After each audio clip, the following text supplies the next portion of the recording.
Rachel Jakubowicz-Wachtel, l'intervieweur est Guy Krief, nous le faisons à Metz, en France, l'interview est en français.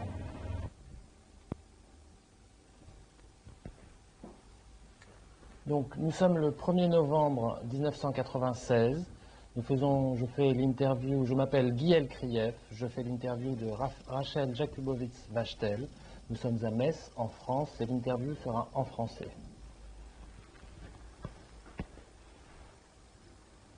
Voilà, maintenant on a commencé à filmer. Donc alors, Madame Wachtel, j'aimerais bien, s'il vous plaît, que vous vous présentiez, vous me donnez votre nom, votre prénom et votre nom d'identité. Allez-y. W-A-C-H-T-E-L.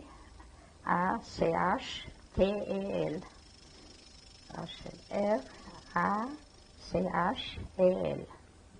D'accord, très bien. Vous êtes né où? En Pologne. Oui. Dans quelle ville? Dukla, je vous ai déjà dit, il y a une petite ville qui n'existe même pas sur la carte, je ne sais pas. Et en Dukla, mais je suis née en 1911. En 1911 à Dukla, en Pologne. C'était pas avant-hier, oui. Et voilà. D'accord. Allez-y, qu'est-ce que vous voulez me dire? Et qu'est-ce que j'ai à dire? D'accord. Ben, vous allez me raconter, vous inquiétez pas. Vraiment, il n'y a pas de problème. Non, dire des bêtises comme ça... Quelle bêtise? Non, vous allez me raconter l'histoire, votre histoire. C'est pas d'histoire, je suis née, c'est comme tout le monde, j'ai grandi dans une maison avec 8 enfants. On était 8 enfants, j'étais l'aînée. Et on n'était pas très riches.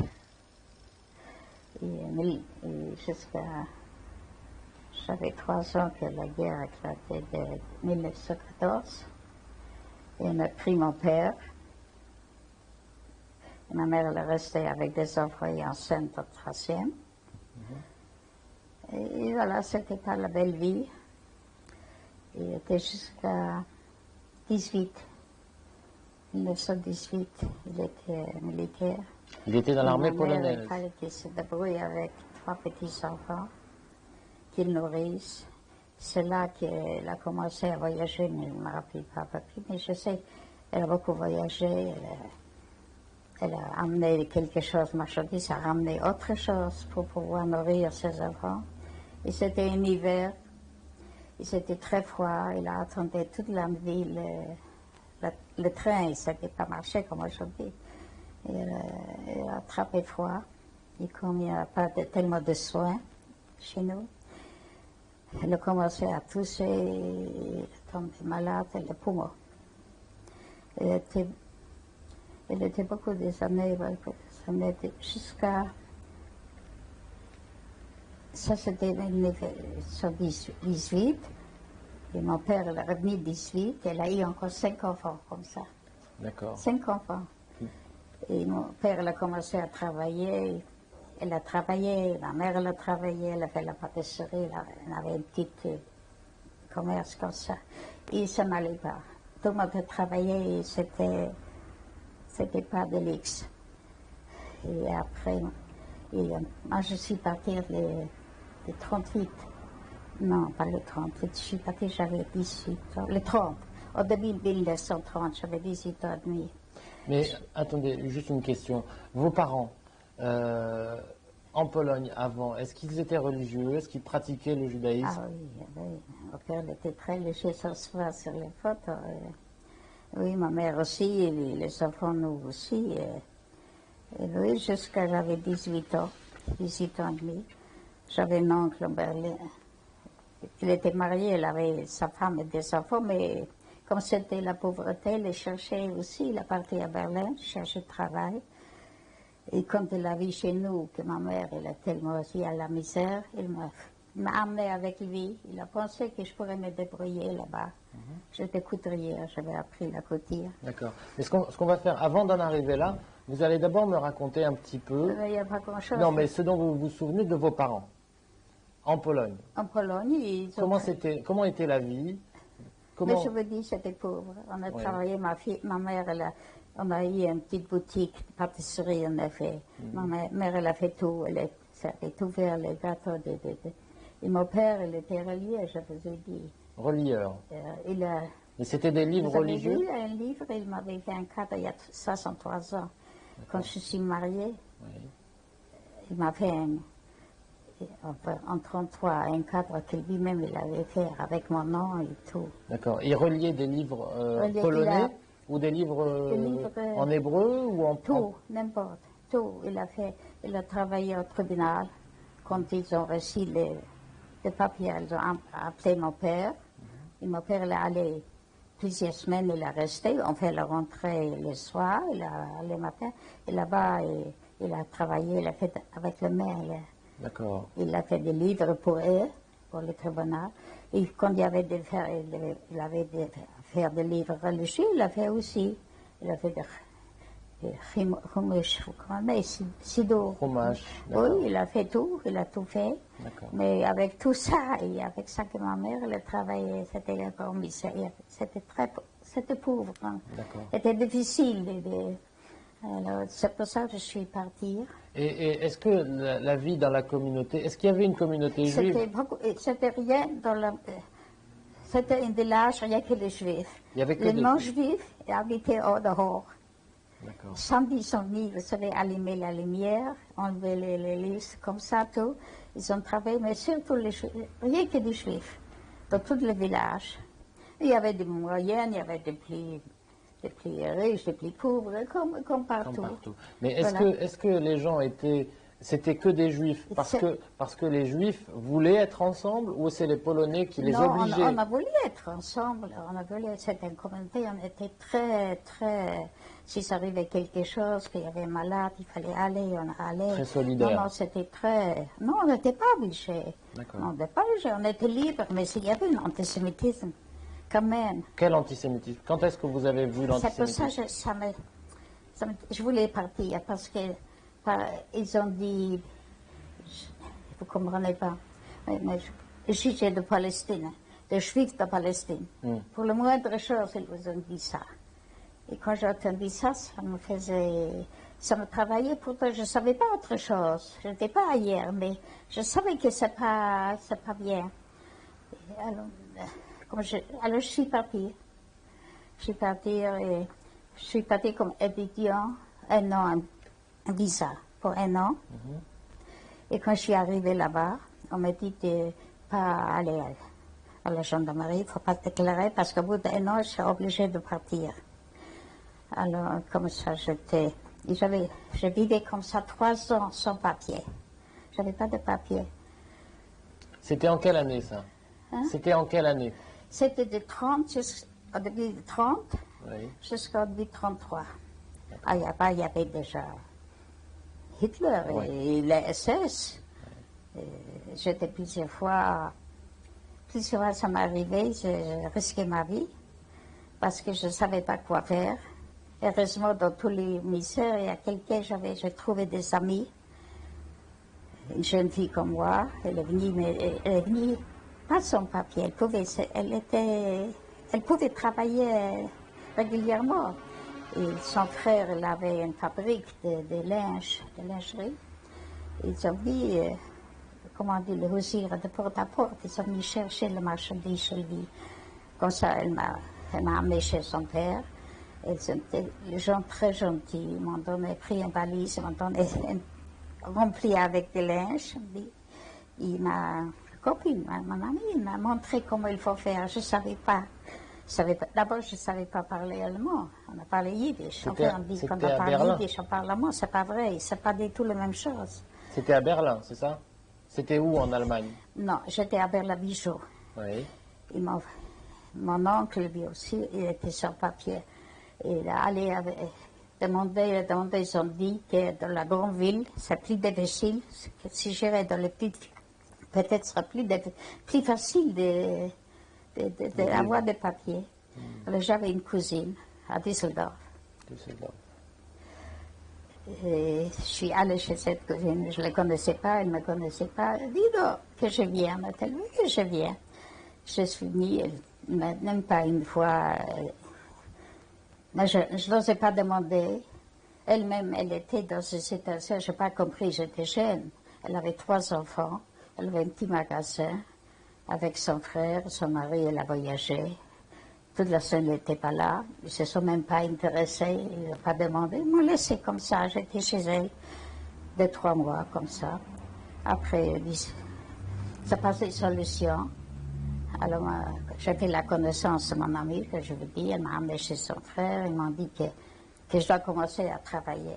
Ici, louer une petite. Je ne pouvais même pas louer une chambre parce que je ne pouvais pas me déclarer. Alors, je louais une petite mansarde. Une petite mansarde.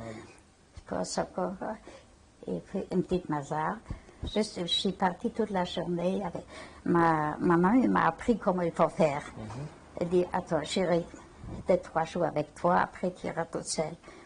On a pris la valise, et les Allemands, ils n'aiment pas, ça marquait sur chaque porte, ça marquait Husieren, Betteln verboten.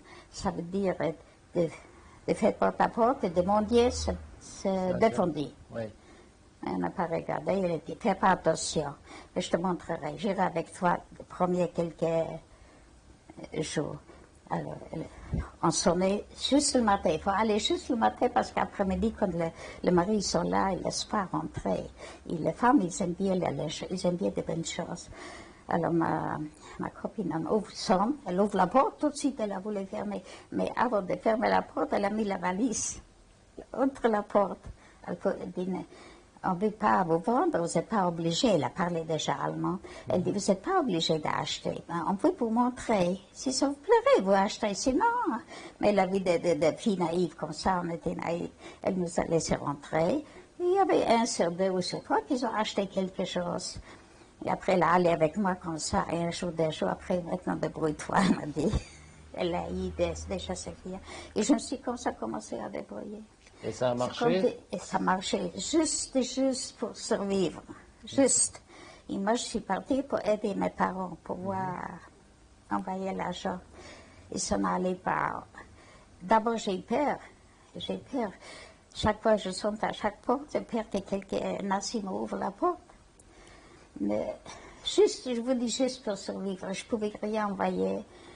Mais j'ai écrit à mes parents, je n'ai rien dit, je ne me pas plaigné, je n'ai même pas dit que je n'ai pas de papier. Alors ma mère, elle a senti, elle a vu que je ne suis pas à Reims. Elle m'a écrit, je vois, tu m'as écrit des lettres, tu n'es pas à Reims. Alors, écoute, tu n'es pas dehors. Si tu n'es pas à Reims, si tu n'es pas content, très bien. Ou ils mangent 9, ils vont manger 10. J'ai dit non, à Pologne, ne retournez jamais. Je me jette dans la Moselle, je dis, mais je ne retournerai pas en Pologne. Ça, je dis tout de suite. Le premier jour que je suis partie, j'ai dit ça. Je ne connaissais rien d'autre. Mais je me suis débrouillée quand même comme vous avez pu. Comme je pouvais. Ils m'ont commencé à aimer, ils m'ont appelé Österreich, Autriche. Österreich, Wäschemädchen. Wäschemädchen, ça veut dire la fille de linge que je vois. Comme ça, non, ils m'ont appelé comme ça, ils ne savaient même pas comment je m'appelle. Mais quand ils m'ont laissé rentrer, ils n'ont pas. Moi, je ne pouvais pas donner un crédit. Oui. Parce que quand on donne un crédit, ça allait mieux. Moi, je ne pouvais pas, je ne savais pas si je pourrais retourner, si ils ne me prendront pas. Bien sûr. Parce que s'ils m'ont demandé les papiers, tout de suite, on m'aurait envoyé. Alors, il fallait seulement aller ou me payer tout de suite. Mais pas tout le monde, il ne pouvait pas payer tout de suite. Et quand même. En Allemagne, est-ce que vous sentiez déjà l'antisémitisme à ce moment-là? Une fois, je suis tombée là-dedans. Une fois, ça c'était déjà. Et je travaillais, une fois, je sonne à la porte. On me dit, oh, Rein, entrez. J'ouvre la porte, je me suis trouvée presque mal. Il y a une trentaine de nazis, une trentaine peut-être. C'est une grande table, j'ai une réunion. Avec leur uniforme, quand j'ai vu ça, vous ne pouvez pas imaginer qu'est-ce que c'était dans mon cœur. Le choc. Je n'ai rien dit, il fallait que je décourage. Je dis, maintenant je sortirai plus. Je dis à moi-même, je sortirai plus. Alors, was wünschen Sie? Qu'est-ce que vous désirez? Alors, sur le coup, ça m'a dit une idée. Je dis, je ne sais pas, vous connaissez, il y avait à Berlin un gros magasin comme la Galerie Lafayette à Paris. Il s'appelait Tietz. Il existe, je ne sais pas s'il existe. Alors moi je viens, il avait des filiales partout.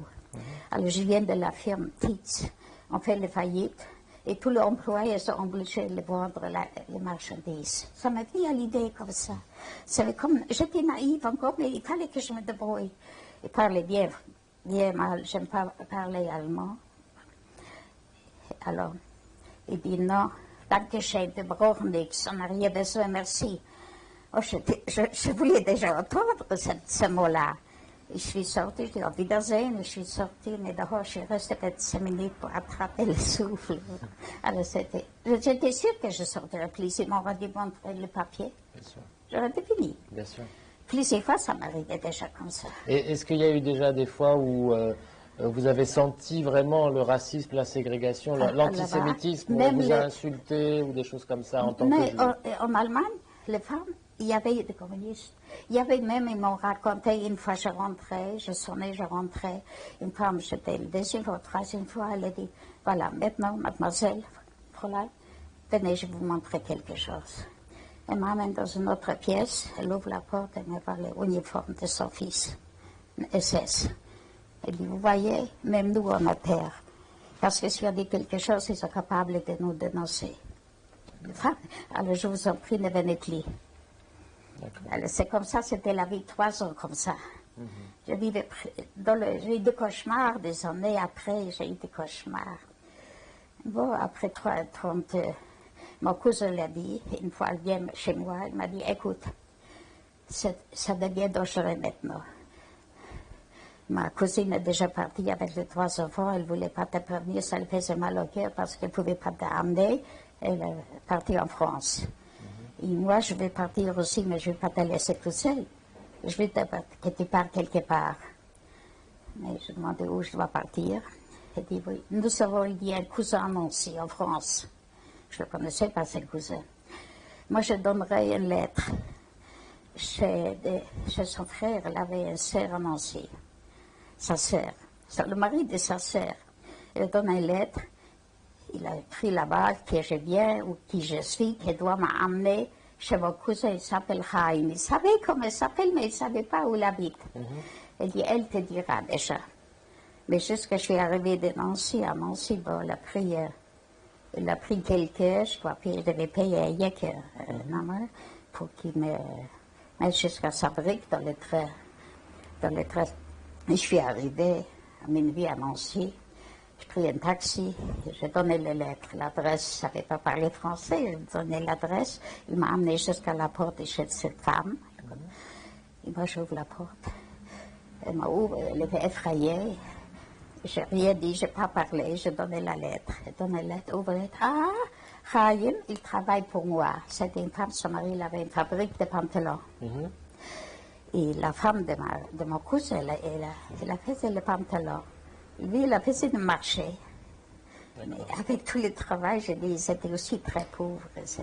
Ils ont eu des enfants. Il dit, demain matin, restez là. Demain matin, je vous conduirai chez Chaim. Je suis restée. Il était très... Heureusement, il y avait des gens gentils encore. On dit ça en ivrite. Vous parlez ivrite aussi? Un petit peu.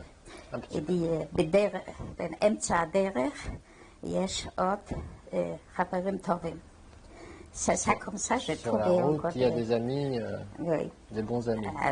Je suis restée chez elle la nuit, le lendemain matin, je dis, venez, je vais aller au marché. Au marché, je vais aller vous montrer votre cousin. Bon, je suis allée, elle dit, Chaim, voilà, c'est ta cousine. Ta cousine, qui es-tu? Comment tu t'appelles? Je dis, comment tu t'appelles? Je dis, je suis la fille de Michel. Michel Yacoubon, mon père s'appelait Michel. Quoi? T'es la fille de mon oncle Michel? Il a commencé à pleurer, il m'a pris. Chaque fois que je parle, j'ai envie de pleurer. Il était apprenti chez mon père. Quand il avait 14 ans. Et c'était dans quelle ville en France? Hein? Ça, c'était dans quelle ville en France? C'était en Nancy. À Nancy. C'était en Nancy, mais c'était en Pologne. Il était apprenti, c'était un homme déjà de 50 d'années, je ne sais pas. D'accord. Il était apprenti chez mon père. D'accord. Et lui, il a vu quand j'étais née, il était là-bas. Quand j'étais née, moi. Le premier jour, il m'a dit. D'accord. Alors, il a commencé à pleurer. C'était une scène, là, il fallait faire une photo. Et puis, à midi, il a fermé, il a mis un couverture sur je ne sais pas, sur la table, il m'a ramené chez sa femme. Il a dit, c'est ma cousine, il a raconté et que je dois rester là. Et elle a fait, et heureusement, moi j'étais couturière, et elle m'a appris à faire, et je fais vite, j'ai appris le pantalon. Et on a pris du travail chez cette dame qui m'a amenée. Et là-bas, j'étais chez ma cousine, peut-être 3 mois, 4 mois, je ne sais pas. Mais c'était l'enfer. Pourquoi hein? Parce que c'était une femme pas intelligente. Je ne peux pas dire qu'elle était méchante, Oui. mais c'était une femme pas intelligente, très simple. Elle m'a dit, où elle a eu peur que son mari va tomber amoureux de moi. Je ne sais pas qu'est-ce que c'était, je n'ai pas compris, j'étais Oui. encore née. Oui. Mais elle m'a toute la journée, j'entendais, il faut que tu partes, tu ne pourrais pas rester ici. Moi, je ne pourrais pas te garder, tu n'as pas de papier. Je dis, mais je ne partirai pas, au polo, je ne partirai pas. Mais non, tu ne peux pas rester ici toute la journée. Jusqu'à une fois, je ne pouvais plus. Je ne voulais pas embêter mon cousin, Oui. mais je ne pouvais plus. Alors, à elle, je lui ai répondu, ce n'était pas la peine, elle n'a pas compris. Mais une fois, je ne pouvais plus, mon cousin est venu, j'ai dit, écoute, je ne pourrais plus. Je ne voulais pas te dire, mais je C'est plus possible. Et si elle me dit encore une fois, je me jetterai dans la Moselle. C'est ça que je dis, j'étais capable. Parce que vous savez, on est jeune. Quand on est désespéré, on peut faire des choses comme ça. Quand l'autre dit ça, c'était terrible. Il a commencé à désolter. Pourquoi il dit ça? Mais pourquoi? Est-ce que quelqu'un est chez toi? Depuis que tu habites ici, il n'y a personne qui a ouvert la porte. Et puis pourquoi tu dis ça? Tu sais bien qu'il ne pourrait pas partir. C'était pas agréable pour moi, Enfin, mais je ne pouvais plus. C'était difficile. Et depuis, elle n'a rien dit, mais elle avait une mère à Metz. Les parents étaient à Metz, ils habitaient à Metz. Alors, je ne sais pas, ils ont raconté ça. Alors, sa mère, juste mon mari, il a rentré, il a perdu sa femme. Mon mari, j'étais la deuxième femme. Moi, j'étais jeune, mais mon mari, il avait perdu une femme, il avait un gosse de 5 ans. Il est venu habiter dans cette maison où il habite. Et c'est là où vous l'avez rencontré? Elle a raconté tout à sa mère. Ma mère, elle a demandé. Mon mari, il était tailleur. Alors, elle est venue une fois, elle nous a invités. Elle nous a invités une fois pour un Shabbat. Où vous l'avez rencontré, votre mari? Justement, je vous dis, elle a invité sa fille de temps en temps pour un Shabbat chez elle à Metz. Elle habitait à Metz. Vous ne connaissez pas Metz? Un petit peu. Richambière, c'était dans le temps. D'accord. Elle habitait là-bas, elle nous a invités. Et comme mon mari, il devait sortir. Après, elle m'a dit, il devait sortir parce que moi, je ne savais pas voir une fille.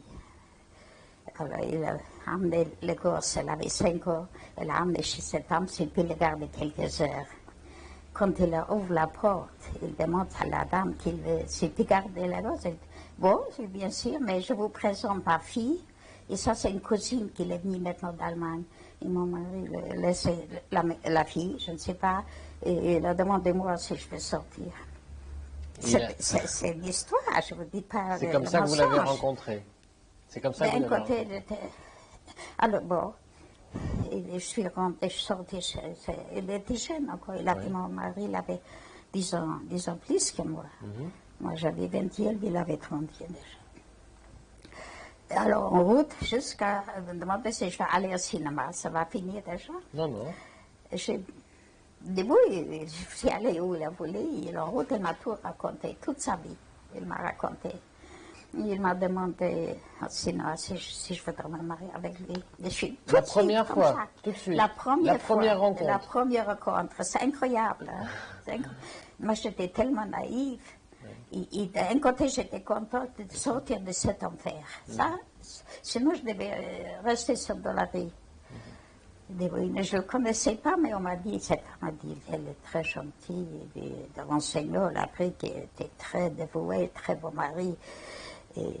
Mais je n'avais pas de braille, je n'avais pas de papier. D'un côté, je n'avais pas de l'abri de l'autre côté. Alors j'ai dit, non, je ne peux pas me marier. J'ai dit, pourquoi? Parce que moi, je n'ai pas de papier. Je dis à tout le monde, même en Allemagne, je pouvais pas me marier encore. Mais je dis à tout le monde, je n'ai pas de papier, je ne peux pas me marier. Elle dit, de papier, moi je verrai, je chercherai. j'étais naïf aussi, je ne savais pas si je serais allée, si quelqu'un m'aurait dit un mot, je devais aller à la préfecture, et dit je viens d'Allemagne, je me suis réfugiée, et je n'ai pas de papier, tout de suite j'aurais eu un passeport une carte provisoire, d'identité. une carte d'identité provisoire. Mais je ne savais pas, personne ne m'a renseigné, mon mari non plus ne savait pas. Et dans le temps comme ça, vous trouvez toujours des gens qui savent se faire l'argent. Oui, qui profitent de l'occasion pour avoir... Alors, il dit à mon mari, il a trouvé des hommes, ils ont dit si, il peut faire des papiers. Ils savent tout de suite que je peux avoir tout de suite. Mais ça va coûter, je ne sais pas combien. Mon mari dit, n'importe combien ça va coûter, je veux que vous fassiez le papier. Lui, il n'avait pas, il n'était pas riche.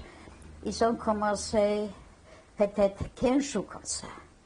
Comme il n'y avait pas de téléphone, il n'y avait pas de rien, mon mari m'a donné un télégramme tous les jours. Moi, je travaillais, je dormais, je travaillais. Il faut que tu viennes. Il fallait chaque fois que je donne des noms, je donne l'adresse, de renseignements. C'était pour rien, pour tirer l'argent de mon mari. 2 ou 3 semaines comme ça. Alors, une fois, j'ai dit non, mon mari, moi, je viens plus. Moi, je suis déjà quand même pas bien vue comme ça chez ma cousine. Je ne travaille pas, jamais je vis sous. Je travaillais, je gagnais, et pour une famille pouvait vivre, mais elle ne m'a rien donné, mais j'étais contente, je n'ai rien demandé. Et j'ai dit, je viens plus. Je viens plus, alors ils ont dit, quand il a entendu ça, il a dit à ce monsieur-là, mais ils doivent se dépêcher parce que, il dit, oui, c'est bon. Non, je ne peux pas. Alors, on a décidé de se marier comme ça. Sans papier. Sans papier. Vous savez, quelqu'un nous a donné, pas à la mairie. Ah, Mais d'accord, pour un mariage pouvoir vivre religieux. ensemble. D'accord, un mariage religieux. Chez nous, ça suffit. Bien sûr. Alors, quand j'ai vu ça, et ça ne prendrait pas faire, alors on a décidé d'abord de se marier comme ça, à Moncy. Comme ça, je pouvais venir avec mon mari. Qui lui habitait à Metz. Lui, il était Lui, déjà elle à habitait à Metz. D'accord. Et j'ai commencé à travailler. Et ils sont venus tous les jours, ils sont encore quelque chose, encore quelque chose. Alors, je dis, si vous pouvez, votre femme pouvait venir avec nous, elle verra. Ah, je dis oui. Je dis oui, pourtant j'étais née, je dis oui. Ils m'ont amené avec, ils m'ont dit, attendez de leur rentrer quelques minutes. Ils sont rentrés, ils sont sortis, vous voyez, il faut encore quelque chose donner. Ouais. Alors, moi, je n'ai rien dit, mais ils sont rentrés chez mon mari, ils ont dit ça. Et ils ont dit, votre femme, elle l'a vu. Moi, je dis, quoi? Moi, je n'ai rien vu. Je n'ai rien vu, mon père m'a même laissé rentrer. Alors, mon mari, bon, si vous m'amenez pas d'aimer les papiers, j'ai recherché un autre. Demain, j'ai ma carte d'identité. C'est juste aussi une histoire. Hein? Oui, bien sûr, bien sûr. Et alors? Tout de suite, je me mis dans ces machines et je travaillais avec mon mari, je fais des pantalons, moi je commençais, lui il a fini, on a travaillé, on n'avait rien du tout. Mon mari il a resté, il n'avait rien du tout. Il a voulu sauver sa femme, il a tout donné pour qu'il le sauve, mais il n'avait rien à faire. Sa première femme. Sa première femme, il a resté un gosse. Mais on commençait à travailler, on a vécu comment on peut, vous voyez. Mais il avait une boutique, il avait quelque chose? Non, c'était dans la maison? À la maison? Non, mon mari, il était d'abord il a cherché du travail. Oui. Parce qu'il a cherché du travail chez un fabricant, il a fini. Et il l'a amené au fabricant, d'accord. Et après, il a fait la connaissance avec la vie fabricant, il a demandé s'il pouvait envoyer aussi une pièce de tissu. Il a envoyé une pièce de tissu, on a signé une traite. Il a commencé la partie avec les échantillons, il a pris des commandes et on a commencé comme ça. Il a fait pour lui doucement. Il faut commencer doucement. Ce n'est pas comme aujourd'hui, les enfants, ils ne savent pas. Quoi. Et doucement, on a déjà eu quelques clients, on a commencé. Donc le mariage, c'était en quelle année? En quelle année vous vous êtes mariée? Moi, je me suis mariée en 1933. Et en 1934, ma fille, elle est née, la mère de Sylvie. Oui.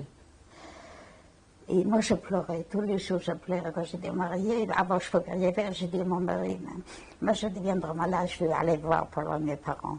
J'étais très dévouée. Vos parents vous manquaient? Ils me manquaient. Mes parents, tous mes frères et sœurs, j'étais l'aînée. Combien de frères et sœurs vous aviez? Combien de frères et sœurs? Vous étiez combien moi, dans la j'ai famille? 6 filles des garçons. Huit Mais vous garçons. l'avez tous ici. Oui, oui. J'ai pleuré une fois mon mari. Ma fille, elle avait 11 mois. Il ne pouvait plus. Lui aussi, il voulait voir ses parents. C'est beau, oui. Mais il était Lui- tout comme moi. Ses parents étaient aussi en Pologne? Aussi en Pologne, à Rozwadowa, une autre ville. Alors, une fois, il m'a amené un billet aller-retour. Il dit, bon, tu iras à Pologne. Il était très gentil. Tu iras à Pologne. Moi, je n'ai pas demandé plus. J'ai pris mon enfant, j'ai pris la fille, l'autre, et je me laisse partir, je me laisse aller. Je me laisse aller dans le temps, un biberon, et à biberon, et le ding, et je suis partie. Non, je ne sais pas la peine, j'ai commencé à raconter de quelles conditions je suis arrivée à Pologne, mais je suis arrivée en Pologne, mais vous pensez que mes parents étaient contents. D'accord, on va arrêter là, on va continuer. Alors, bon. Voilà, justement, je suis allée en Pologne. Alors attendez, donc nous sommes le 1er novembre 96, je fais l'interview de Madame Rachel Wachtel, nous sommes à Metz, cassette numéro 2. Allez-y, alors qu'est-ce qui s'est passé quand vous êtes arrivé en Pologne? Oui, mon mari m'a pris un billet, et heureusement qu'il m'avait pris à le-retour en billet, sinon je serais obligée de revenir à pied. Parce qu'il ne pouvait pas donner beaucoup d'argent. Oui. Juste quelques comme ça. Mes parents, ils étaient heureux quand ils m'ont vu. C'était la première petite fille. Mon père, il n'était pas si jeune. Mais c'était mal, si je ne peux pas vous dire comment ils étaient contents de le voir. J'étais 9 semaines là-bas. 9 semaines, j'étais en Pologne. J'étais 8 jours chez les parents de mon mari. Et j'étais 2 mois chez mes parents. Ma mère, elle était déjà malade. Elle était jeune, elle était très jeune, elle est morte à 47 ans. Ma mère, elle était déjà malade, mais elle a dit, tous les deux m'ont dit ça. Mon père à part et ma mère à part. Tu seras jamais dans la misère. Qu'est-ce que tu as fait? Parce que c'était fini, ils ont plus vu. Et moi, j'ai dit, bon, je reviendrai l'année prochaine. Est-ce que vous vous rappelez, vous connaissez le nom de jeune fille de votre mère? Le nom de jeune fille de votre mère? Si, C'était comment? Goldman. Goldman. Et son prénom? Et son prénom, Serka. Serka. Serka. Et votre- Serka Sylvie, elle s'appelle. D'accord. Et votre père, son prénom et son nom? Michel. Michel. Michel Jakubowicz. Michel Jakubowicz, d'accord. Allez-y, continuez, parce que... voilà. Oui, alors, bon, je suis passée ma fille, j'ai juste les photos où ma soeur, elle était couturière aussi, elle a des ouvriers, des employés, elle Et travaille. vos frères et sœurs étaient encore avec vos parents à ce moment-là? Elle était tout jeune. Moi, j'étais l'aînée. L'aîné, d'accord. Et ma soeur, la quatrième, elle est née en 1920. Et le plus jeune frère, en 28. D'accord. Donc il avait 6 ans quand vous êtes... Il était tout petit. Le plus jeune avait 6 ans quand vous êtes retourné, c'était Oui, en moi, ils 34. m'ont pas reconnu. Oui. Ils m'ont pas reconnu. Et je ne savais pas. Mais bon, je suis repartie, justement. Je suis repartie sans un sou. Je suis arrivée à la gare de Metz. Je ne pouvais pas prévenir mon mari parce qu'il ne marchait pas tellement le compte. Je ne savais pas exactement. Et je suis venue avec ma gosse sur le bras et la petite avec la mère. Je suis allée à pied de la gare. Vous avez été en Pologne avec, les deux enfants? Des enfants. Ah bon, d'accord. Je ne voulais pas laisser le service chez mon mari. Je ne savais pas s'occuper avec un gosse. Il travaillait, il ne pouvait pas Il s'occuper des enfants. Il ne pouvait pas. D'accord.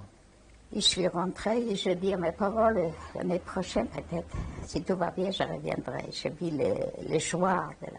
Et l'année prochaine, j'étais enceinte avec mon fils. Et je ne pouvais plus y aller. Mais excusez-moi, quand vous êtes retourné en Pologne, Oui. est-ce que les choses avaient changé déjà? Je ne sais même pas, je ne suis même pas sortie, je voulais voir personne. Je suis restée avec ma mère toute la journée Tout le temps. enfermée. Je voulais voir personne. Mais elle vous a pas raconté si les choses avaient changé? Si, ils avaient changé parce que je devais changer. Ils n'ont pas changé, c'était toujours antisémite. Parce que moi, je voulais venir une sœur.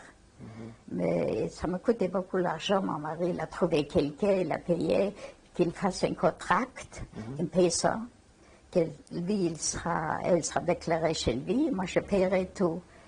Bon, avec tout cet argent, ils ont envoyé un goy, un autre, Ah oui. un autre juif. D'accord. Alors, vous Mais, pensez- mais à ce moment-là, les Allemands étaient déjà rentrés en Pologne. Ils avaient déjà envahi. Non. Si moi, je serais rentré en Pologne, je ne serais pas allé.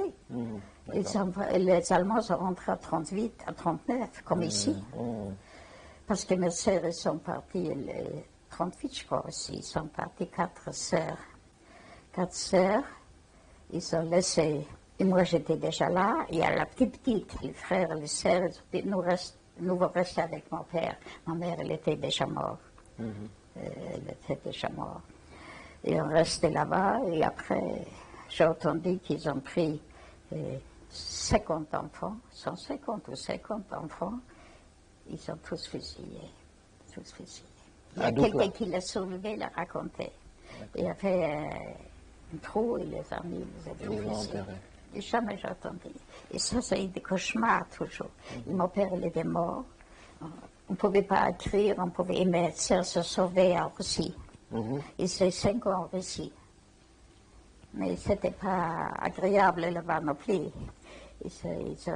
Ils étaient où en Russie? Qu'est-ce qu'ils ont... Pourquoi ils sont partis en Russie? Pour se sauver là-bas, pour se sauver. Pour se sauver. Là-bas, ils se sont sauvés la vie, mais ils étaient tous malades. C'était plus grand encore que la Pologne, ils ne savaient pas quoi faire. Le froid et le faim, quand ils sont rentrés, c'est moi qui l'ai fait revenir les 46. En 46, vous avez fait revenir j'ai entendu, j'ai encore 4 sœurs. J'avais un oncle, ça c'est vraie histoire, j'avais un oncle en Amérique, un frère de mon mari, il a envoyé toujours l'argent à ma mère, c'est comme ça elle pouvait survivre. Mes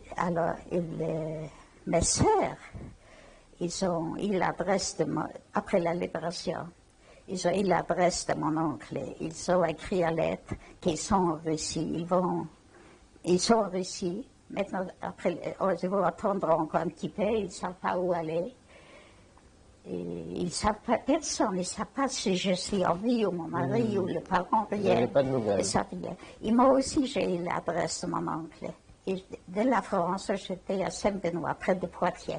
J'ai écrit la lettre après la libération aussi à mon oncle, que je suis en vie avec mes enfants, avec mon mari, mais je n'ai pas de nouvelles de personne. Et lui, il m'a envoyé l'adresse de là-bas, il a envoyé l'adresse à mes sœurs. Ils ont dit, à moi, elle a dit, t'as encore 4 sœurs, et à elle, dit, t'as encore ta sœur, elle est là, encore Poitiers, j'étais. Mais c'était aussi, quand j'ai reçu cette lettre, c'était l'hiver. Je suis courue dire à tout le monde, j'étais dans Saint-Benoît, je connaissais Saint-Benoît. À côté de Poitiers. C'est près de Poitiers. Oui. C'est un village, là, c'est pas de Polonais. C'est tellement gentil, on ne peut pas s'imaginer. On était des familles seulement. Ils étaient comme des familles. Mais vous allez me Le raconter maire, après. il était très gentil. Vous allez me raconter après. Ça, je veux dire après. Oui, tout à l'heure. Bon, alors j'ai écrit une lettre. J'ai tout de suite écrit une lettre. Mes sœurs m'ont écrit une lettre. On va l'envoyer à Szczecin. Szczecin, ça c'était en Pologne, La frontière. le gouvernement allemand. La frontière. Les frontières allemandes. Szczecin, là, ils ont laissé. Sinon, ce ne serait pas parti jusqu'à cette date. Les Russes, ils n'auraient pas pu laisser sortir. Ils se sortent, ils sont dans un foyer, je ne sais pas. Et vous les avez amenés en France. Vous leur avez dit de venir en France. J'avais moi-même rien du tout. Et j'ai pris, il y a quelqu'un qui s'occupe, il y a un homme intelligent qui prépare ça, un passeur. Oui. Il m'a dit, il a demandé 25 000 francs par personne ancienne. Oui. Et comme c'était en gros, ma soeur elle était déjà mariée, c'est le quatrième, elle était déjà enceinte, 8e mois. Alors elle me laisse 100 000 francs pour les 5. Et moi, je n'avais pas les 100 000 francs. J'ai demandé à mon oncle, il m'a envoyé d'Amérique, je prêtais, j'ai fait, mon mari, il a fait tout. Il n'était pas contre. Et notre homme, il aurait dit, qu'est-ce que tu veux amener 5 personnes, tu n'as rien du tout. Et j'ai fait amener mes 4 sœurs et le mari. Quand ils sont arrivés, moi j'ai appelé ça apparemment, je savais le petit, le grand, je ne les ai pas vus. J'ai dit, Anna, elle a dit, non, moi je suis ici, C'était Vous ne les aviez rigolo. pas Et reconnus. bon, j'étais chez moi, j'habitais 2 pièces, Richambière. Oui. Et j'ai amené cinq personnes et ma sœur enceinte. Ils s'étaient 8 jours chez moi. Ils sont dormis, je ne sais pas, par terre, n'importe Oui, où, et comme ça. Et ils sont mis, ils n'avaient rien du tout, ils ont mauvaise mine, ils n'étaient pas en bonne santé. Et pendant ce temps, un frère de mon beau-frère, de ma soeur que j'avais, Oui, un oui. frère, il était en Russie, il ne savait pas qu'il a encore un frère aussi là-bas. Il était ceci, il ne savait pas, à Paris. Il est venu à Paris. Lui, il était déjà avant la guerre à Paris. Oui. Et il a fourrière, des fourrières. La fourrure. Kirchner, oui, fourrière. La fourrure. La fourrure, il était de toute la ville où c'était Schulke, c'était de la fourrure. D'accord. Alors, quelqu'un lui a dit, tu as encore un frère. Ils sont en ce moment à Metz, chez la famille. Il a pris le train, il est venu à Metz. Et il vous a rejoint. Il a rejoint. Il a tout de suite pris son frère. Son frère aussi, il savait ce métier, et avec sa femme. Et ma soeur l'a amené la plus jeune sœur parce qu'elle ne pouvait pas être seule. Ils sont partis à Paris. Et les 2 sœurs sont restées chez moi 1 an. 1 an. Ma soeur, elle était couturière. Mon mari, il était chercher les clients. D'accord. Il dit, moi, j'ai une belle fille. Et alors, revenez à avant la guerre, quand donc vous vous êtes installé avec votre mari. Oui, Vous avez eu votre première fille. oui. Comment elle s'appelle, votre première fille? La mère de Sylvie, son prénom, c'est quoi? Mais ça allait. D'accord. Et ensuite, alors, qu'est-ce qui s'est passé? Ça y est passé, Vous êtes rentré en Pologne, voir visiter vos parents, vous êtes revenu à Metz. J'ai d'abord été avec mon fils. Oui. Et après, j'ai eu mon fils, il avait quelques mois, j'attendais la nouvelle que ma mère, elle n'est plus là. Oui. C'était fini, je ne pouvais plus aller. Et 1 an après, on a commencé à parler, les 38, on a commencé à parler la guerre. Lui, il est né 36. On a commencé à parler et Comment on il était s'appelle, votre obligés de fils? partir. Votre fils, il s'appelle comment? Les femmes qui ont des petits-enfants, d'abord, ils devaient se réfugier de Metz. Ils devaient partir en 38 déjà. D'accord. Votre fils, il s'appelle comment, son prénom? Rouven, Rouven. D'accord. Rodolphe, D'accord. Et donc, alors, on vous a dit, les femmes qui ont des enfants doivent partir. doit partir. Qui doit c'est qui vous a dit ça? Ils ont dit qu'ils sont obligés de partir, je ne sais pas, de la mairie, tout ça. La mairie. Il y avait déjà aussi un passeur qui avait une voiture. Il a passé toute la journée, il a fait venir et aller. Ah, on vous a Le conseillé. premier voyage, c'était les Ilettes, près de Semanol. Vous avez D'accord. entendu Oui, oui, Semanol? oui, oui. Mais on vous conseillait de partir, en Oui, fait. oui, oui, Pour on vous a sauver conseillé de parce que partir les Allemands les arrivaient. Allemands ils vont arriver. D'accord. Moi, j'ai pris, moi, je croyais que c'était pour quelques jours ou quoi, je n'ai pas pris rien du tout.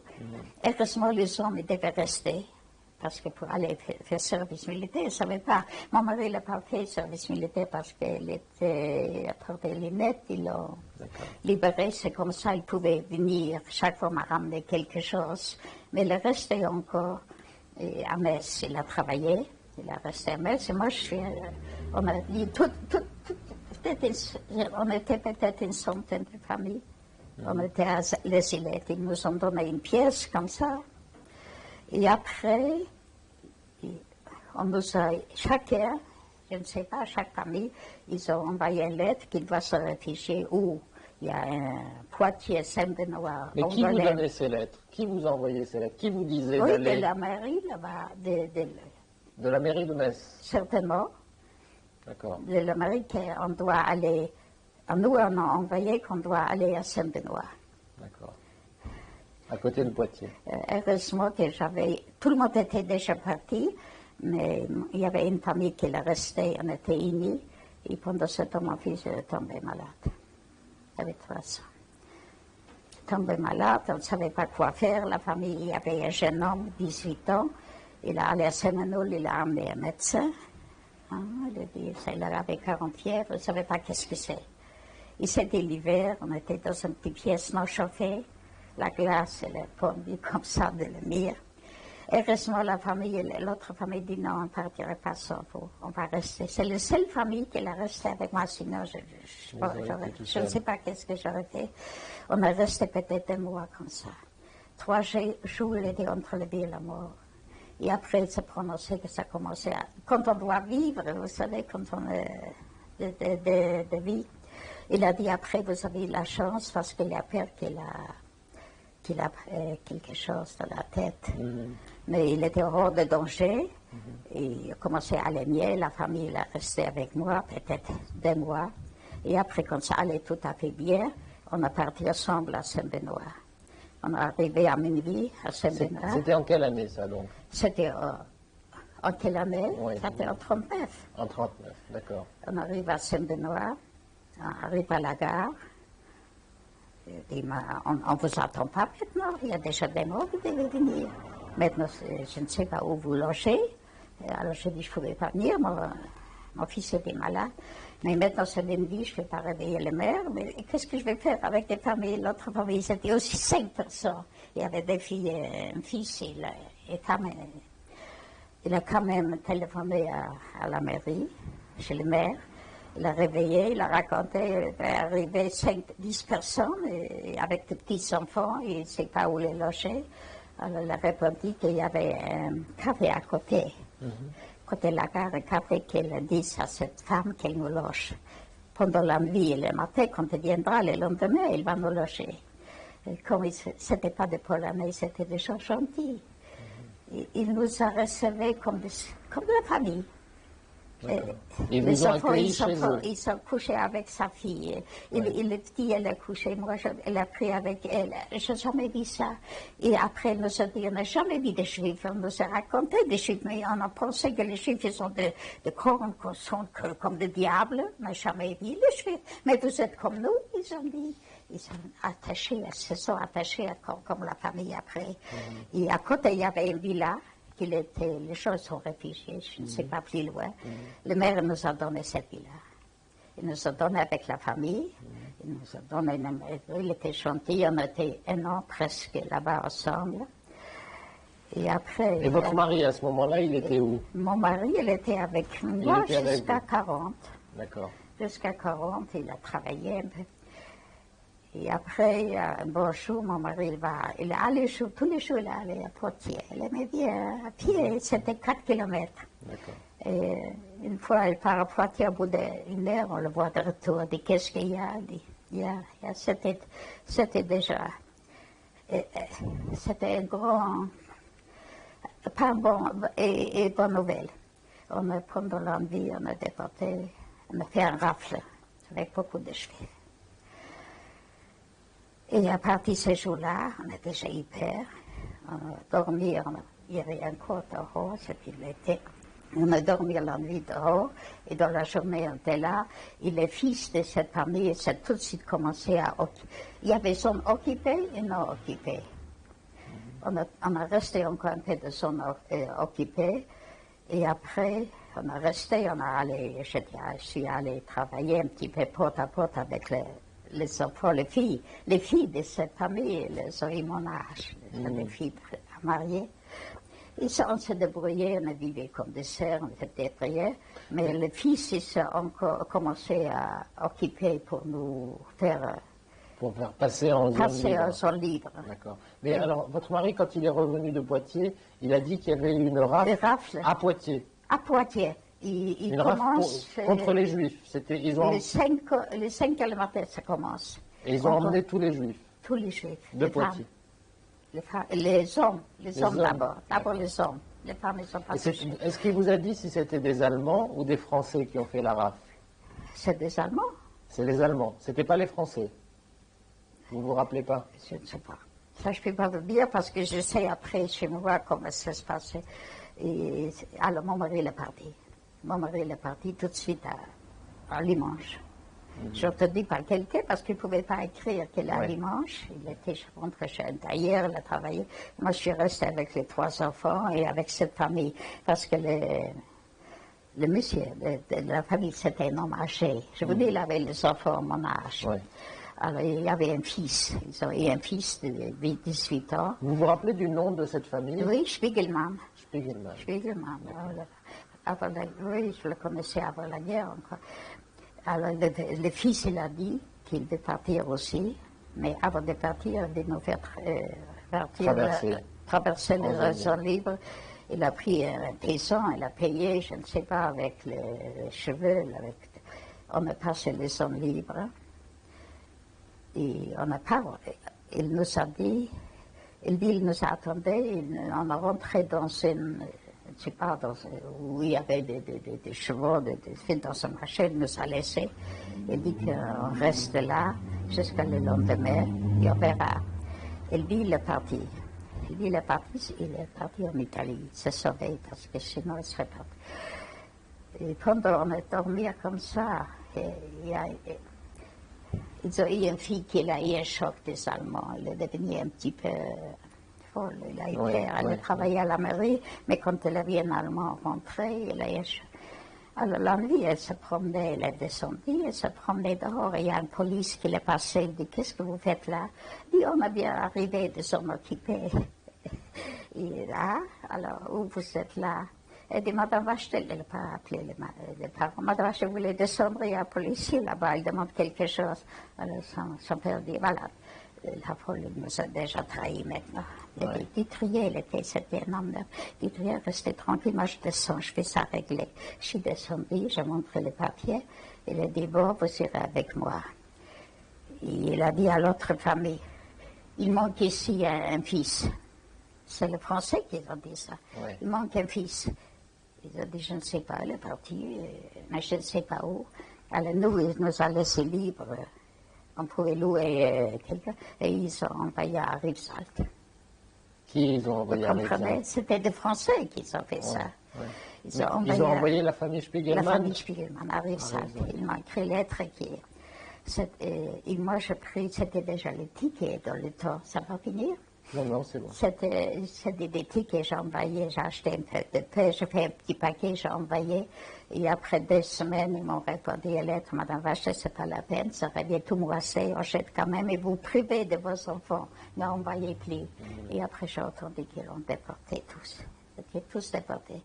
C'est le fils après la guerre, c'est le fils seulement qu'il est revenu d'Italie.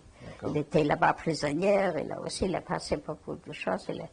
Et là-bas, il est revenu à Saint-Benoît. Mais nous, on a vu des choses. On était à Roumassière, on a vu à Bissac-les-Châteaux, on a dit, je ne sais plus où. Qu'est-ce que vous avez fait à Roumassière? Vous étiez Mon mari, il était 2 fois dans un camp déjà.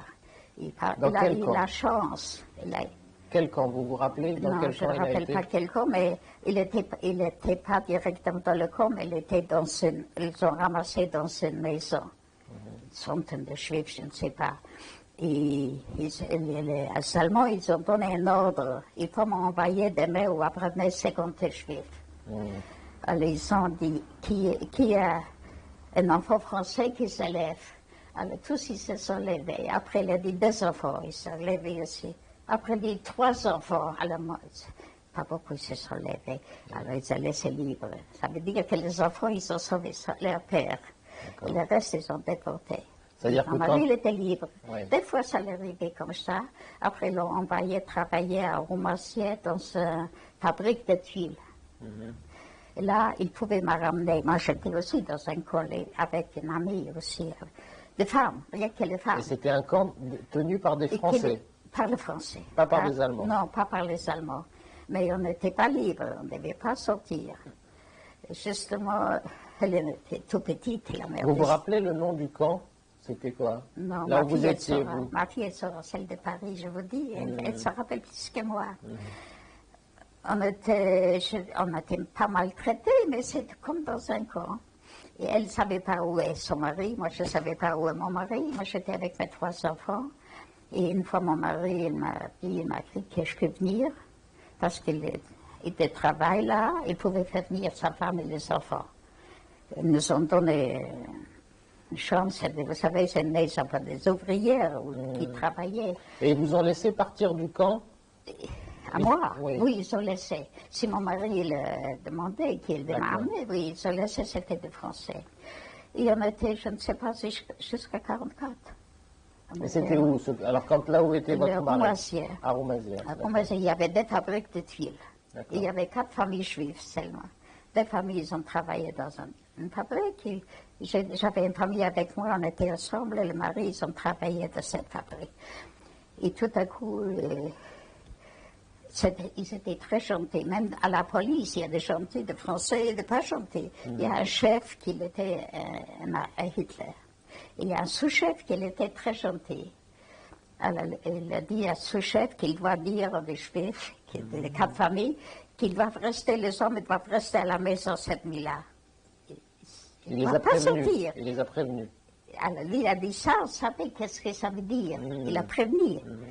Alors, tout de suite, les hommes se sauvaient. Ils se sauvaient à côté, il y avait un habité, une pièce, ils se sauvaient. Et nous, on restait. Et le matin, 6 heures le matin, on a commencé à frapper. C'est le chef, il est venu avec les sous-chefs, chercher le mari. Alors, l'autre famille a dit, il était le premier. Non, je ne sais pas, mon mari est parti, je ne sais pas où elle est. Il était en colère, il est venu chez moi. Je suis tremblée, je laisse 3 enfants, je tremblais. Et je suis descendue, je ouvre la porte, je dis, mon mari n'est pas là. Il dit, quoi? Tout le monde a dit ça, c'est pas vrai. Alors, comme l'autre, il était tellement gentil, le sous-chef me dit, mais tu vois, la femme tremble, elle a des petits enfants qui pleurent, qu'est-ce que t'il t'a dit? Alors, quand je te dis ça, je ouvre la porte au grand, je dis, montez.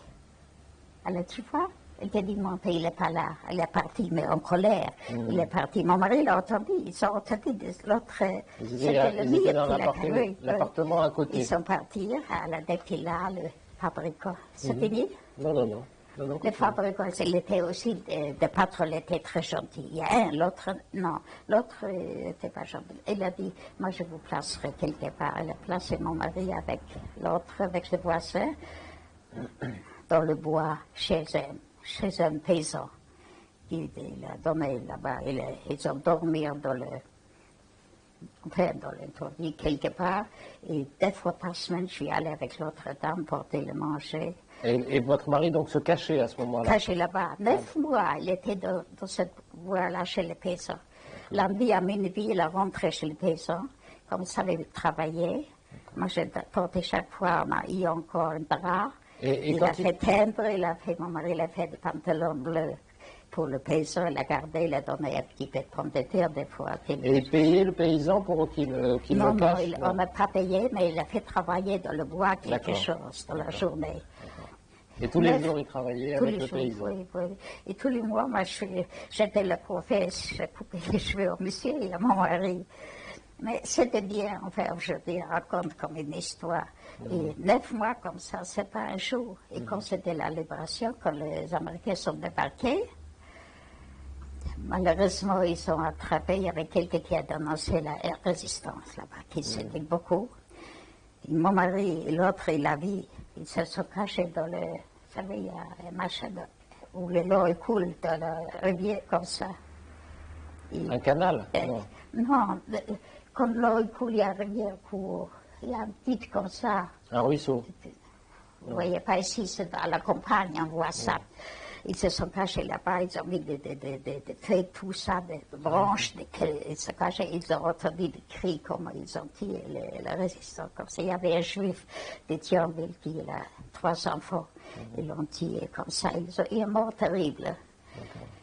Mon mari et l'autre, ils ont entendu tout ça. Ça, c'était terrible.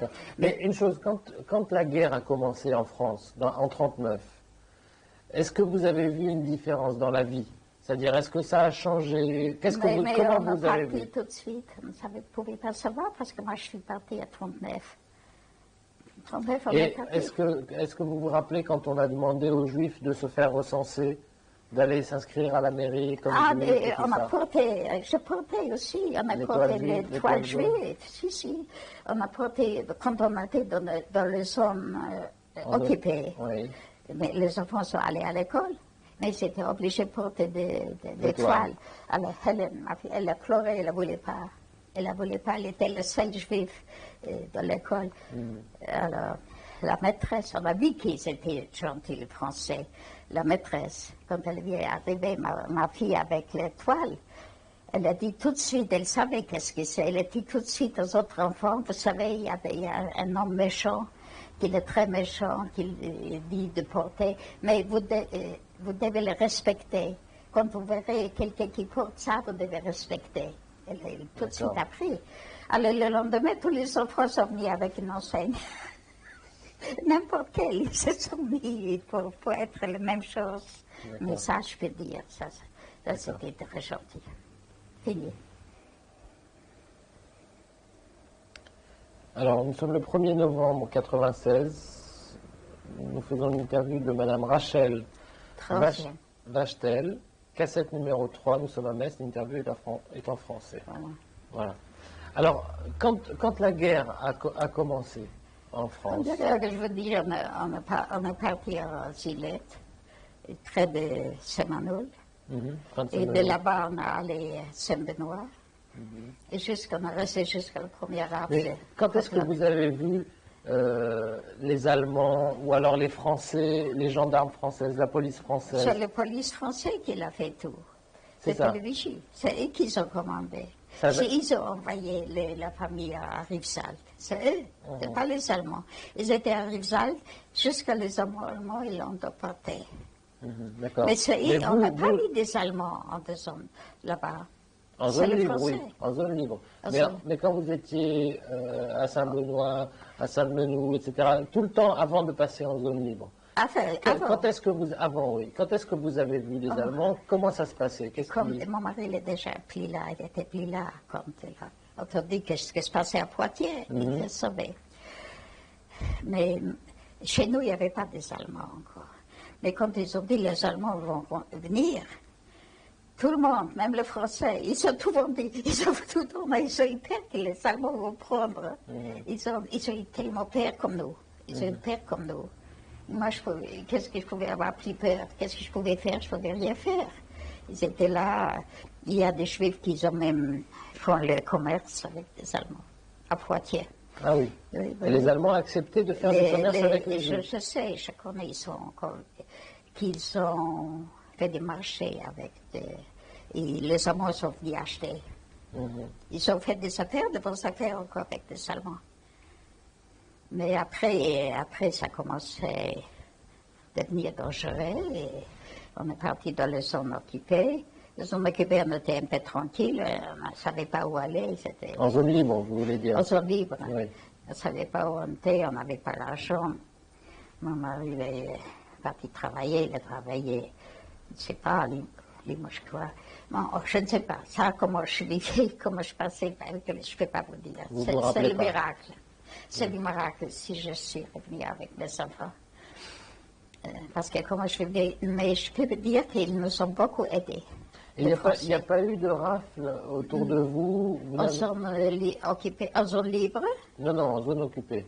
En zone occupée, c'est... Et en zone libre fait? aussi, Oui. Après, c'était la même chose. Aussitôt que c'était occupé, se raflait à Poitiers, mon mari est parti. Et moi, je suis restée encore. Et comment vous avez fait pour à chaque fois échapper au rafle? Comment vous avez fait pour que les gendarmes ne vous prennent pas avec vos enfants? Mais je ne savais pas, justement, j'avais, comme mon mari il était déjà parti, il se cachait dans les zones libres, c'était le 44, et la patronne, elle avait une fille, elle voulait sauver quelques juifs enfants. Elle est venue chez moi, et elle m'a dit qu'elle a une directrice à Angoulême, elle veut sauver des juifs, des enfants juifs, parce qu'elle a vu trop de misère. Elle avait son mari prisonnier. Elle avait un fils unique et une fille unique. Le fils, il était pilote, il est tombé. Le beau-fils aussi, il est tombé. Le gendre, il est tombé. Il allait rester la fille et la belle-fille. Et le mari est prisonnier. Elle a fait quelque chose. Elle voulait me prendre tous les 3 enfants. Il a donné à Angoulême chez cette femme. Moi, d'un côté, je ne savais pas quoi faire. J'attendais tous les jours qu'il vienne me chercher, je ne pouvais rien faire. Alors j'étais d'accord. Mais Hélène dit non. Elle m'a attrapé là, elle dit non. Moi, je n'irai pas. Je ne vais pas rester toute seule. Si ma maman, elle sera plus là, je ne vais rester pas toute seule. Je vais rester toujours avec ma maman. Elle était tellement attachée. Ça, c'était votre première fille? C'est la mère de Sylvie. Oui. Et la grande, et le petit, il ne voulait pas. Ils l'ont pris par force. Il m'a donné le bras, il a dit, maman. Enfin, 2 secondes, je serais tombée, j'ai perdu le souffle. Je ne peux pas raconter ça. C'était triste, Et je suis restée sans nouvelles. Son nouvelle, je ne savais pas du tout. Mais justement, on a parlé. Il y avait des Chinois qui sont. Il est venu travailler avec des Cochinchines. Ils sont venus avec une trentaine d'ouvrières. Ils ont travaillé dans les Tuileries. Il était mon voisin. Il a pris mon fils comme son fils. Il a aimé, commencé à aimer comme son fils. Et puis, Madame Vachel, ne vous inquiétez pas, s'il sera dangereux, moi je le garderai. Et la preuve, je vous ai montré le photo, il est là. Oui, alors, au bout de 15 jours ou 3 semaines, il dit, moi, je vais à Angoulême faire des affaires, des achats. Il était chef cuisinier. Vous me voulez donner l'adresse de vos enfants? Je lui ai donné l'adresse et tout à coup, j'ai regretté. Mais j'ai dit, c'est pas pour lui. Je n'avais pas peur qu'elle va kidnapper les enfants. Mais c'était pour moi, pour la dame. La directrice, elle va rentrer en Cochinchine, Chine. Elle dit, quelle famille? Mais c'était trop tard, j'ai donné parce que de toute façon, il a rentré avec les enfants le soir. Il m'a amené les enfants. Il vous a ramené vos enfants? Oui, je dis, Gilles, qu'est-ce que vous avez fait? Mais Madame Vachel, vous avez voulu que je laisse les enfants? Quand je suis rentrée, j'ai vu Rouven, il a appelé Rudy. Il a pleuré, il a dit, Rose, je vais morceau de pain. Il dit, non, je ne peux pas te donner parce que Madame Delivertou, elle n'est pas là. Il faut attendre jusqu'à le soir qu'elle vienne. Alors, je pouvais laisser, il dit. Il était vraiment, il y avait partout devant. Bien sûr. Partout devant, il était tellement gentil. C'est-à-dire que vos enfants étaient, il leur donnait pas à manger, ils ne demandaient pas à manger. Ma fille, elle était gosse encore, elle a eu peur de prendre toute seule. Il dit, il faut demander à Madame Delivertou. Il faut attendre, il ne faut pas prendre toute seule. Elle était gosse, elle était très honnête, elle n'osait pas prendre toute seule le morceau de pain. Voilà. Donc en fait, alors, racontez-moi, alors comment... Alors il m'a amené les enfants. Et j'ai eu tellement peur, j'ai dit, qu'est-ce que maintenant vous me déportez avec les enfants? Il dit non, moi ne faites pas, si c'est grave, moi je le prends, je fais attention. Il a ramené un peu de riz, il m'a dit, parce qu'il mange que de riz. Un peu de riz, un peu de choses pour les gosses, un peu de chocolat, il m'a beaucoup aidé. Mon mari n'était pas là. Et comme ça durait 9 mois comme ça. 9 mois. Et après, les Américains sont venus. C'est comme des sauvages, comme des sauvages. C'était comme pas normal. Pas de normal, la résistance. Ils étaient tellement en colère parce qu'ils étaient la résistance. Qui étaient les sauvages? Des Français, même, des Français. D'accord. Parce que qu'est-ce qui se passait? Ils étaient, je ne sais pas combien de temps, ils étaient dans la résistance cachée. Oui.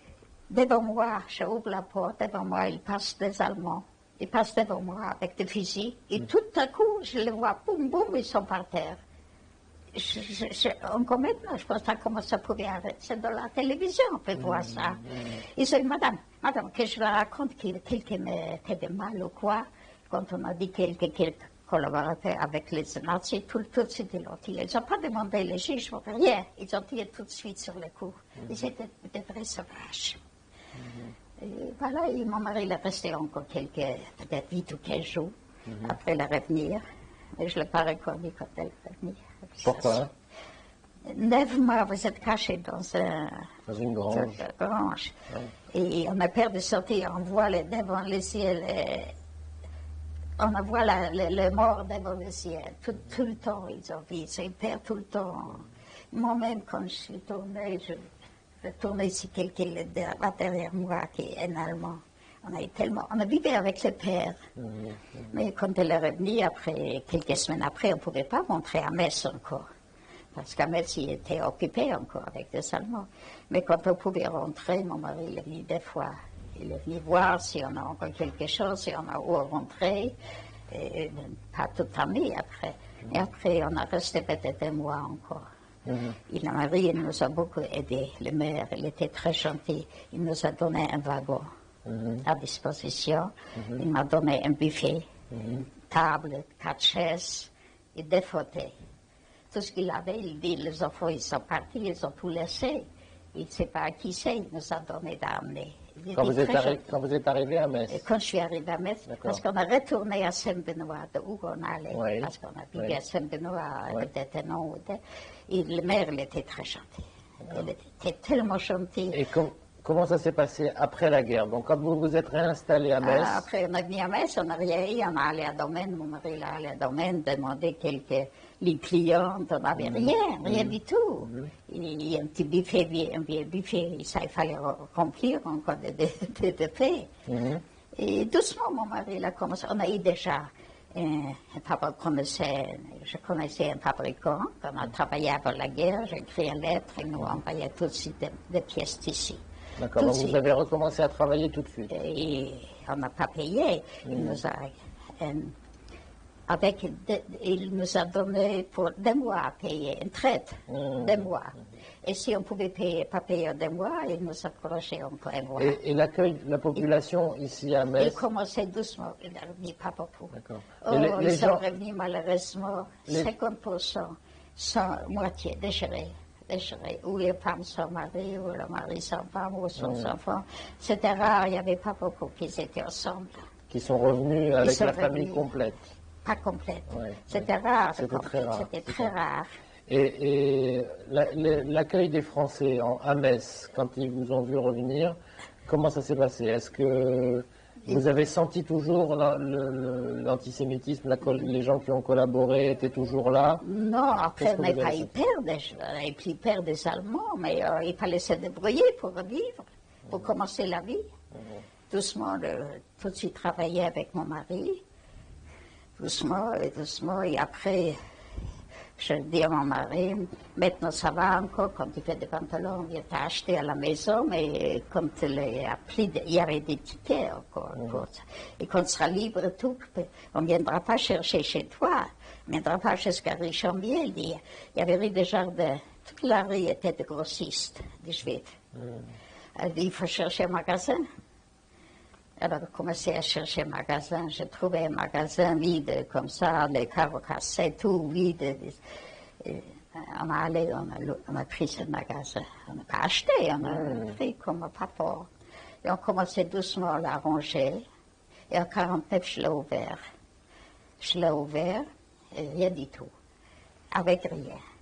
J'ai loué toute la maison. Oui. C'était tout le premier étage et le deuxième étage. Et le premier, c'était l'atelier. Mon mari, il a fait pris une femme, il a fait des pantalons.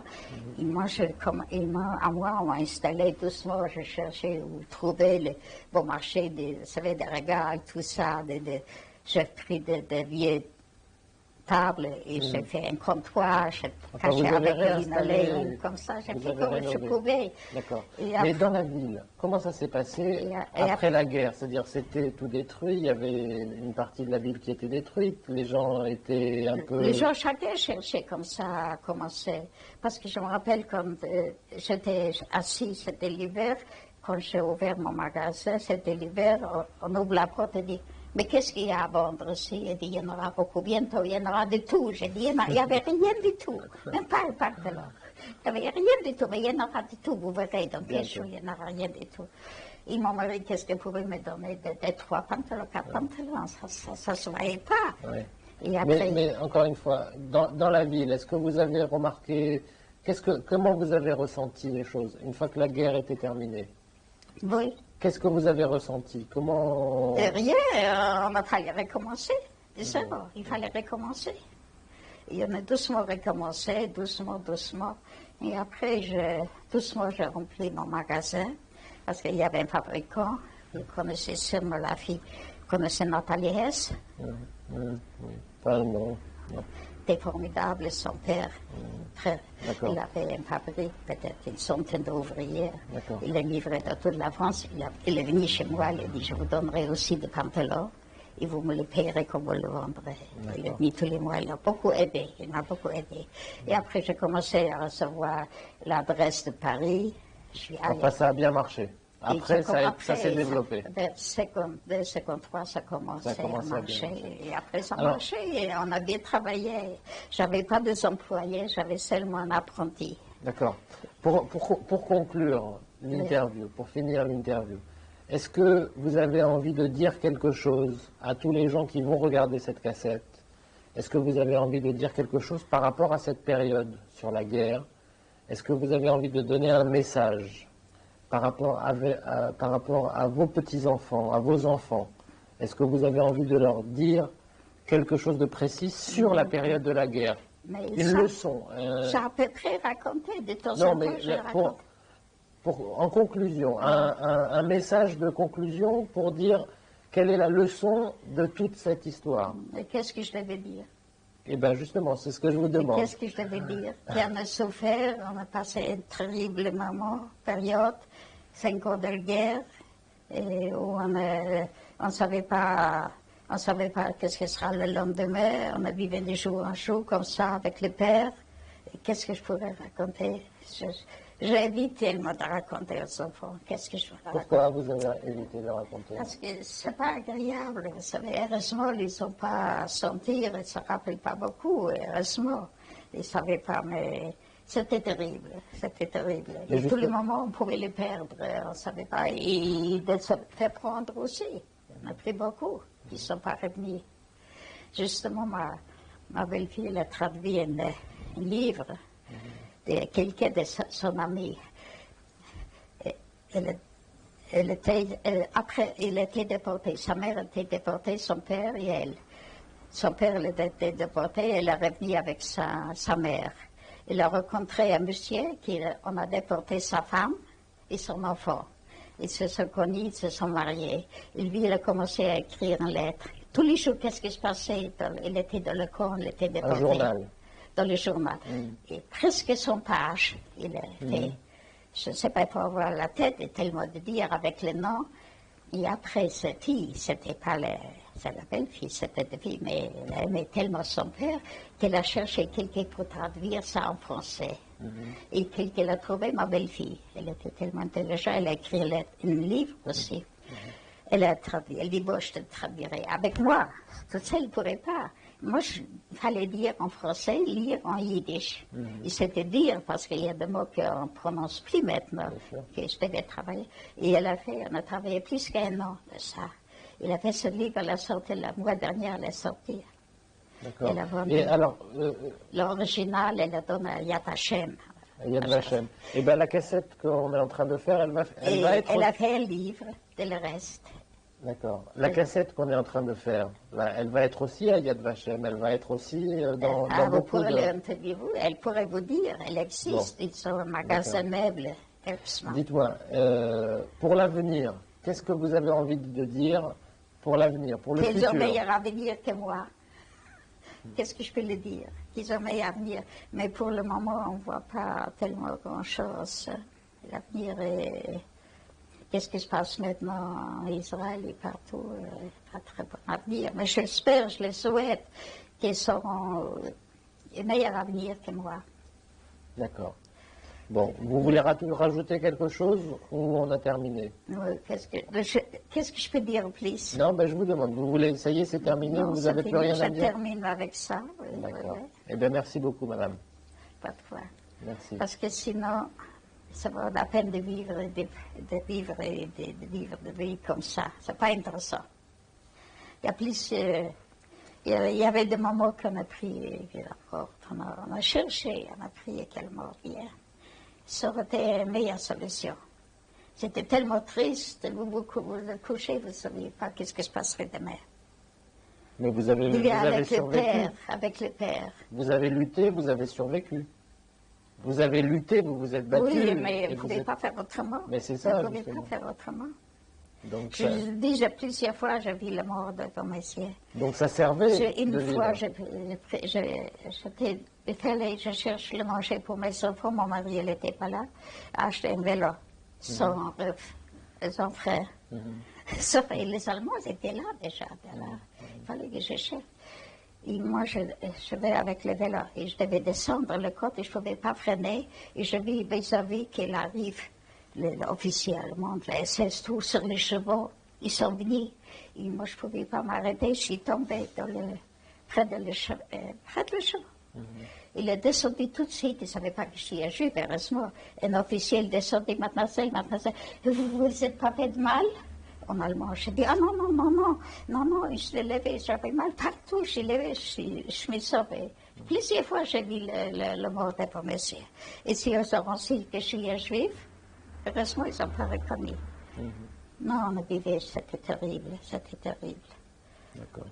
Eh bien, On ne peut merci pas beaucoup. s'imaginer, je souhaite plus que ça revienne encore. Et qu'est-ce qu'il faut faire, à votre avis, pour que ça ne revienne pas? Ouais, moi, je ne peux rien faire. Moi, je ne peux rien faire. Il y a des plus grands, des ministres, ils ne peuvent rien faire. Et des présidents, qu'est-ce qu'ils peuvent faire? Ils ne peuvent rien faire. Je souhaite, parce que c'est quelque chose de terrible. C'est peut-être aussi quelque chose de terrible avant moi, dans le siècle avant, mais je ne savais pas. Mais là, moi, je survivais, j'étais là, je vis, ça c'est terrible. Parce que vous lisez dans l'histoire, c'est pas la même chose. Vous avez vu, D'accord, merci. regardez, je vous montre qu'est-ce que mon père avait fait.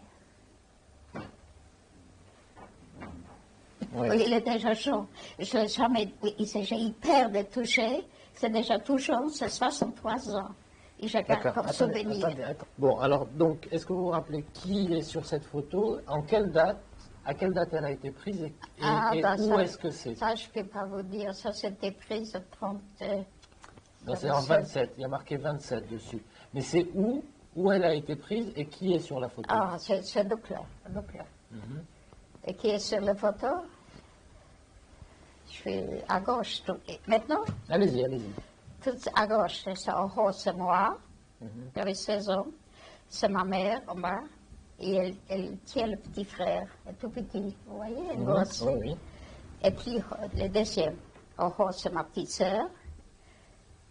Et encore une petite sœur, et encore une sœur. En haut. Oui. Et après, c'est mon père, avec mon petit frère. Et en bas, c'est de nouveau deux sœurs. D'accord. Donc c'était en 1927 à Doukla. Oui, à Doukla, 27, oui. D'accord. Voilà. Alors dites-moi ce que c'est. C'est moi, 31. Et l'autre, c'est moi et une amie, ma copine, C'est qui cette amie? en Allemagne, à Düsseldorf. C'est l'amie qui vous a aidé à travailler, Oui, qui vous a oui, expliqué- oui, que je Alors, te racontais qu'elle m'a aidé à travailler quand j'ouvre la porte, elle m'a appris comment je dois faire. D'accord. Son prénom, c'est quoi? Vous vous rappelez Et son prénom de votre amie? C'est Non, pas non, marqué? non, non, C'est non. pas marqué? Non, c'est pas marqué. Euh, Vous vous rappelez pas? je crois. Elle était juive? Ah oui, bien sûr, elle était même de religieux, son frère. Esther, je crois, Esther. Et son nom de famille, vous vous rappelez de son nom de Et famille?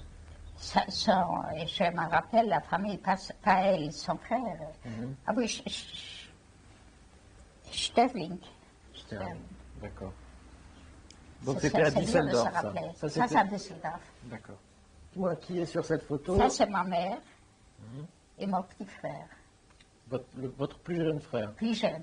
Et donc c'est où cette photo? C'était à Doukla. En Pologne en Pologne, aussi, en oui. 1931. Oui. D'accord. Sur cette photo alors. Mais c'est moi, voilà. Alors, Je vous ai expliquez-moi, montré, c'est- je sais plus sur lui. Non mais c'est pas grave. Vous êtes au milieu, à droite. Alors c'est où ça? Non, non, laissez-la. C'est où? Oui, où je suis. Vous êtes au milieu à droite. Au milieu à droite, je vous ai montré. Voilà. Alors c'est où maintenant cette Ça photo? va descendre. À Toujours Düsseldorf. descendre. D'accord. Oui. Et, alors bon, faut que je vous explique quelque chose. Alors, allez-y, savez- c'est où ça? C'est à Düsseldorf, en Oui. 1930, avec des amis, à excursion. D'accord. Voilà. Et parmi ces amis, il y avait l'ami qui vous Et a l'ami expliqué qui m'a fait- comment oui, travailler. qui est tout le ça. meilleur ami jusqu'à la dernière moment. D'accord, très bien. Dites-moi, C'est en 1930. 33, mon mari et moi. c'est pour votre mariage, ça? C'est ça? Après notre mariage. C'est votre mariage. À C'est où? Metz. À Metz. À Metz. D'accord. Expliquez-moi, alors ça, c'était où et quand? Ça, c'est 1935. À Doukla, à Pologne. Je suis à gauche, c'est mon père. C'est mon petit frère, en bas. En haut, c'est ma sœur. Après, c'est ma fille et moi. Et en bas, c'est aussi une sœur. Tous les quatre sœurs. D'accord. Et là-bas, c'est ma mère, après moi. D'accord. Et donc ça, c'est quand vous êtes Et retourné, quand je suis retournée voir mes parents, en 35. quand vous êtes resté les 9 Oui, et en bas, semaines, c'est ma fille de Paris, parce que elle habite à Paris. D'accord. Elle avait 7 ans, je ne sais pas. 7 ans. C'est donc la première fille Oui, de votre oui, mari. Oui, oui, qui oui. s'appelle comment? Rose. D'accord. Très bien. Allez-y. Alors, qui est sur la photo? C'est où et quand? Ça, c'est à Roumanie. Ça, c'est à Saint-Benoît, je crois. À À Saint-Benoît. Saint-Benoît. D'accord. Ça, c'est à Et Saint-Benoît. c'est qui alors qui est sur la photo? Je crois que le premier, c'est le mari. Mais c'est quelle famille? C'est la famille Spiegelman. D'accord. Et ça, c'est monsieur, la dame et trois filles. Et moi, mes trois enfants. Vous êtes en plein milieu, là où il y a la Ou les coupure. plis, oui. D'accord. On le voit à moitié. D'accord. Alors, donc, qui est sur cette photo? Alors, c'est moi, mon mari, mes trois enfants, mes soeurs, des beaux-frères. Donc, c'était toute Là, votre c'est famille moi. réunie de nouveau. Oui. Et c'était quand? Et c'était 47, ça marquait. 47 après la guerre. donc. Après la guerre. Quand vous avez réuni Quand toute ça a votre fait famille. venir, moi, la famille. D'accord. Mais Là, il y a des qui ne sont pas mariés encore. D'accord. Mais là, c'est quand vous avez fait venir le reste de votre famille de Alors, Russie, ici, etc. je les ai C'est ça? mariés. Oui, ici, je n'étais pas mariée, seulement une qui était mariée. Trois D'accord. qui n'étaient pas mariés. Ils se sont mariés ici. C'est moi qui les ai mariés. Bon, alors qui C'est est... ma fille, Oui. mon fils, Oui. et la deuxième fille. Et c'est en quelle année?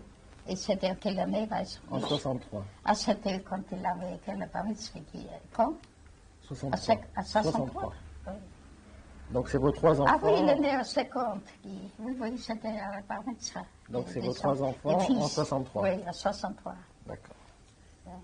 Et là, les trois Ah, photos. ça, c'est ça. c'est mes trois petits. Oui, tous, trois petits-enfants. En tous les cas, trois petits-enfants. Tous les quatre petits-enfants. Mais ça, c'est la femme de mon petit-fils. D'accord. Alors comment s'appelle Il votre s'appelle Daniel, Oui. Johnny, Oui. Sylvie et Daniel. C'est Daniel. D'accord. Celle de gauche, là, c'est qui Celle de alors? gauche, c'est moi. Mais voilà. Tu sauras. Allez-y, dites-moi qui est sur Alors, la c'est gauche. moi. Et à la gauche, c'est moi. Mes trois arrière-petits-enfants. D'accord. Là, À droite, les trois arrière-petits-enfants de mon fils. D'accord. Ce sont les trois enfants de votre fils. Oui, des petits-enfants. D'accord. Tout c'est qui alors? C'est les trois arrière-petits-enfants de mon fils. Et là, Attendez. Alors comment il s'appelle? Excusez-moi. et là,